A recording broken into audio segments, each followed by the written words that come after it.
Hello, brothers and sisters. This is Lisa. I pray you're all having a blessed day in the Lord today. I'm here to share a couple of devotionals with all of you.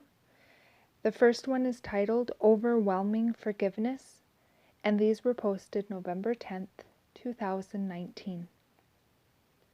An amazing fact. A Gallup poll once found that 94% of Americans would like to be forgiving, but 85% felt that they could not be forgiving by themselves.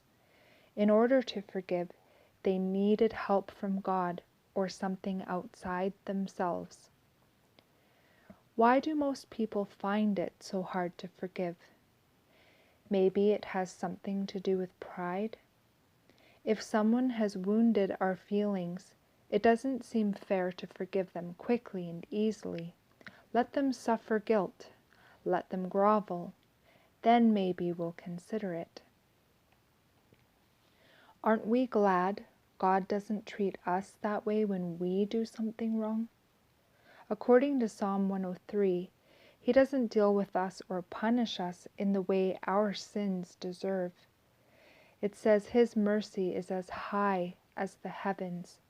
As soon as we ask for forgiveness from Him, He graciously removes our sins, as far as the east is from the west.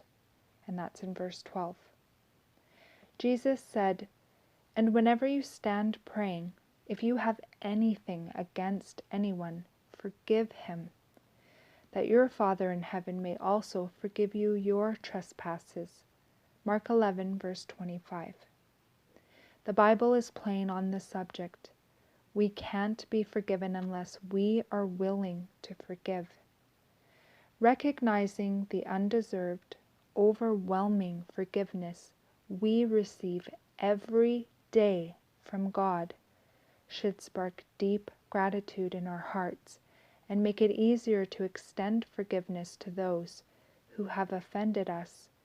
If we ask Him, God will give us the power to forgive others. The Lord is merciful and gracious, slow to anger, and plenteous in mercy.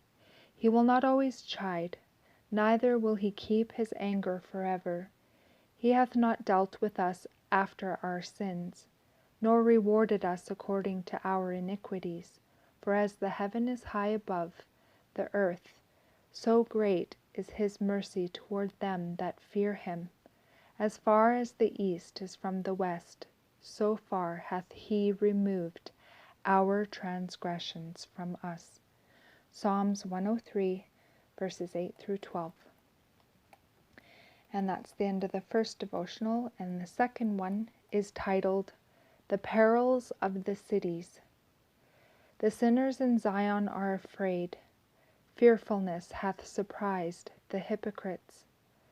Who among us shall dwell with the devouring fire? Who among us shall dwell with everlasting burnings? He that walketh righteously, and speaketh uprightly, he that despiseth the gain of oppressions, that shaketh his hands from holding of bribes, that stoppeth his ears from hearing of blood, and shutteth his eyes from seeing evil, he shall dwell on high. His place of defense shall be the munitions of rocks. Bread shall be given him. His waters shall be sure. Isaiah 33, verses 14 through 16. Few realize the importance of shunning, so far as possible, all associations unfriendly to religious life. In choosing their surroundings, few make their spiritual prosperity the first consideration. Parents flock with their families to the cities because they fancy it easier to obtain a livelihood there than in the country. The children, having nothing to do when not in school, obtain a street education. From evil associates, they acquire habits of vice and dissipation.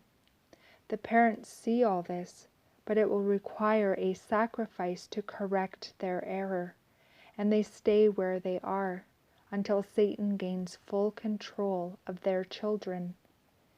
Better sacrifice any and every worldly consideration than to imperil the precious souls committed to your care.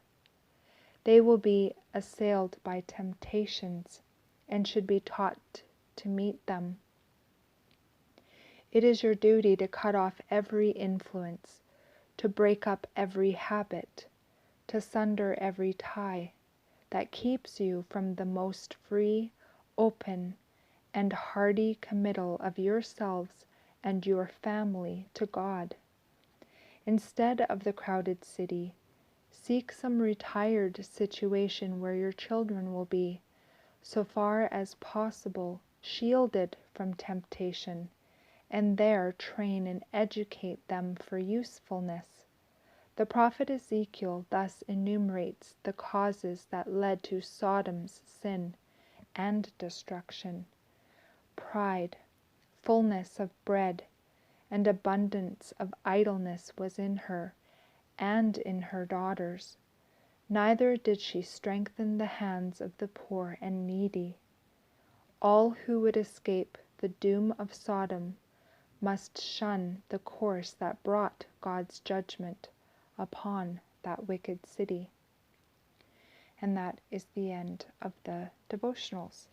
I pray that this blesses all of you. I hope you all have a great evening, and I will see you either next video or in the air. Bye-bye.